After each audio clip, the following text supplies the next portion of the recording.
Hey everybody, today I am going to be reviewing Carol, which is directed by Todd Haynes, who is a very skilled director and he's known for films like Far From Heaven and I'm Not There. He is definitely the kind of person who is much more interested in the ensemble of actors. He likes doing character-driven stories, which is something that I personally admire, and Carol is just that. It's a very character-driven piece, and it is, at its core, just a love story. And this is a story that takes place in the 1950s, and it is about a girl named Therese Belivet, played by Rooney Mara. She's a very young girl, very withdrawn from everybody else, and she lives alone and doesn't seem at all interested in a lot of her male suitors. What Mara brings to the role is this subtle intrigue. She has an otherworldly look about her. Even Cate Blanchett says that in the film as Carol, she says, "You seem like you're flung out of space." And I think that's the perfect description for her, because she has these eyes that are just extremely enigmatic, and she seems like she's always studying things and people and always observing. She works as a shop girl in Manhattan at a department store,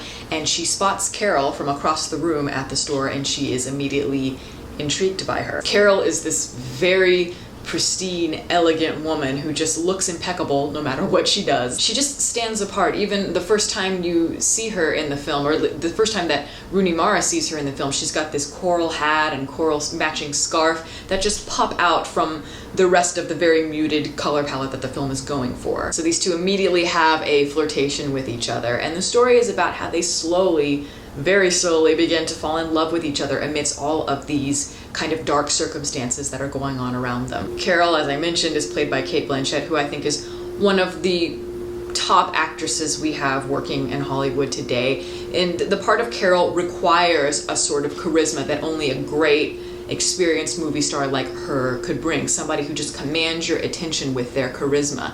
And I'm convinced that probably only Cate Blanchett and maybe Katharine Hepburn back in the day would have been able to do this role the justice that it deserves. Blanchett is very sensual in the role, and she's got a relaxed quality in a way. Like, she's very confident, she's very assured of herself because she's experienced, she's been around, and she understands her feelings and she acts on them. And Therese is a major contradiction to that, because Therese is a very young woman who really hasn't experienced much of life, and she doesn't really understand things, so she's sort of trying things out here and there and not really being able to grasp them in a mature way. But on the same side, I think that Carol is an extremely sad woman. It really comes through in her eyes, this sense of sadness. Someone who is trapped by her role in the world. I mean, she is very rich, and she is in this loveless marriage, and she has a daughter that she really loves. But of course, at that time in the 50s, being in a lesbian or gay relationship was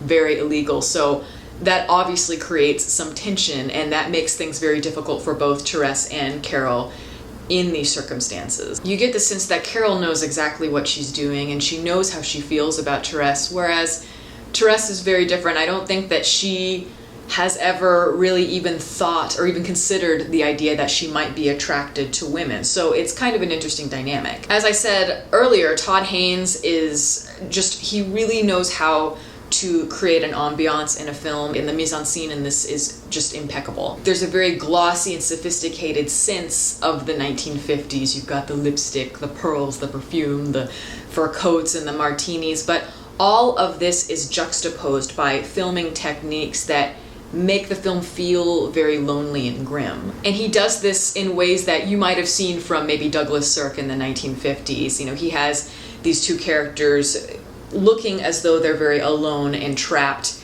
in their roles of being 1950s women. A lot of these characters, well, particularly the main two characters, are shot through thresholds or through foggy windows or through mirrors to give you that sense that they are disconnected from everything else. Therese also is often shot in crowds to make her seem kind of smaller and almost like she's insignificant, and especially at the department store that she works at, the other employees are very snooty. They're real assholes to her, which I thought was really unnecessarily over the top, the way that they portrayed that. But even as a person, as an employee, she's only referred to by her employee number, rarely by her actual name. So yeah, many of the frames that you see, the still shots look as though they could have been stolen right from like an Edward Hopper painting back in the day. And Carter Burwell, who is the composer, is just doing his damn hardest to do his best Philip Glass impersonation by making like this very haunting, monotonous score. The film visually is doing very classic and very well done things that convey how the characters feel on a basic level, I think. But my problem with the movie is that I wasn't emotionally tied to these characters beyond that initial maybe fear that they have, or feeling trapped by their circumstances. In the first 30 minutes to an hour, I think that the style of the film and the way that the characters were built and developed along with it really works well. I was definitely very interested in the story, but as it went along, particularly when these two characters go on a road trip together and really start beginning this relationship with each other in a very kind of more intimate way, that's where the film started to feel really stilted for me. I don't feel like I gained anything from them. I didn't understand why they were so drawn to each other. They never really opened up about how each other was feeling. There is the conflict aspect of it. Carol is obviously very afraid of people finding out that she is having this love affair. She's particularly afraid of her husband finding out about it because he could use it against her. But I think that anyone would feel like that in her set of circumstances. And I don't like the idea that the film is based around that plot point. The idea that Carol is running from said husband and that it's built around just this paranoia. And yeah, that does move the story forward, but you don't get nearly as much in terms of the vulnerability of these characters. I wanted more of that grittiness and real scenes between Carol and Therese. And I don't mean that they need to go into these long, like, screenwriter 101 monologues about, oh, when I was a kid I had daddy issues. I don't mean that at all. But you can kind of subtly take certain lines and have them kind of give an idea of what the person is feeling, and you can do that in skillful ways. There are a lot of great scripts that do this. I will use Phoenix, a film from earlier this year that I reviewed that I think is practically perfection as far as I'm concerned. That's a film that uses very sparse dialogue, and it is a story that is mainly about just two people in a very complex relationship. And just with the smallest few words, it's like you learn so much about the complexity of these characters, but at the same time, it's almost like you don't know anything at all about them. It's just that blurred line that slowly builds and builds and builds, yet it's so focused. I think that both Phoenix and Carol are similar because Carol does build with a similar kind of very slow tension that slowly just kind of crescendos more and more and more.